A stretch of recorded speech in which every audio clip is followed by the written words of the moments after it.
নমস্কার বন্ধুরা, আমার ভালোবাসা রান্নার চ্যানেলে আপনাদের সবাইকে স্বাগত।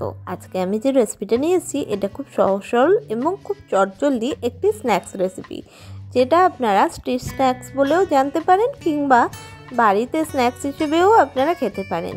এই রকমই একটা রেসিপি নিয়ে এসেছি যেটা ইফতারের সময়ও আপনি খুব ঝটপটে বানিয়ে ইফতারও করতে পারেন। সেটা হলো আলু টিকিয়া, ওই স্ট্রিট স্টাইল আলুর টিকিয়া। এর জন্য আমি দুখানা মিডিয়াম সাইজের আলু নিয়ে সেটাকে কেটে মাঝখান দিয়ে খোসা ছাড়িয়ে ভালো করে সিদ্ধ করতে দিয়েছি। আলুটা কিন্তু বেশিও সিদ্ধ করবেন না, আবার কমও সিদ্ধ করবেন না, এরকমভাবে সিদ্ধ করে ওটাকে ভালো একটু ঠান্ডা করে ভালো করে গ্রেট করে নিয়েছি। আপনি চাইলে এটাকে ম্যাশও করে নিতে পারেন। এবার ওই গ্রেট করা আলুর মধ্যে পরিমাণ মতো নুন দিয়ে দিলাম, আর দিয়ে দিলাম একটা রোস্টেড ধনে, জিরে, গরম মশলা, আরও অনেক কিছু মশলা দিয়ে একটি গুঁড়ো।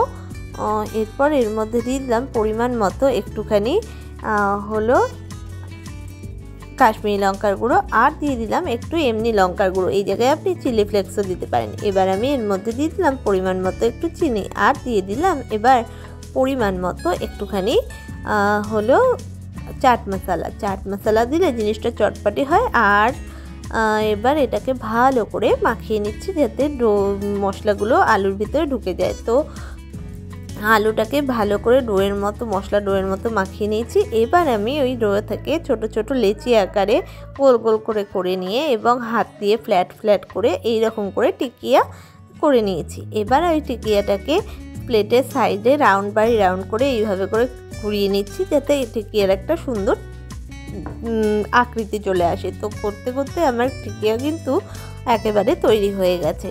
এরপর একটা প্লেটের মধ্যে একটু গুঁড়ো ময়দা নিয়ে নিয়েছি যাতে এটাকে কোট করা যায়। এবার আমি এর মধ্যে আলু টিকিয়াগুলোকে দিয়ে ভালো করে কোট করে নিচ্ছি যাতে উপরের দিকটা ভালোভাবে করকরে হয়ে যায়। এই জায়গায় আপনি চালের গুঁড়ো বা অন্য কোনো জিনিসও কর্নফ্লাওয়ারও দিতে পারেন কিংবা অ্যারারুটও।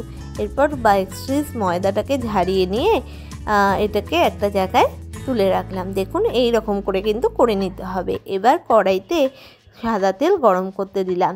সাদা তেল গরম হয়ে যাওয়ার পরে এক এক করে আলু টিকিয়াগুলো এর মধ্যে ছেড়ে দিলাম। সবকটা আলু টিকিয়া এখানে ছাড়া হয়ে গেছে। একটা পিঠ ভালো করে হয়ে গেলে অপর পিঠটা আমি উল্টে নেব। একটা পিঠ কিন্তু ভালোভাবে হয়ে গেছে। এবার আমি অপর পিঠটা ভালো করে হালকা হাতে উল্টে নিলাম। তো দুটো পিঠই আমার গোল্ডেন ব্রাউন করে ভাজা হয়ে গেছে। তো তৈরি হয়ে গেছে আমাদের আজকের রেসিপি আলু টিকিয়া।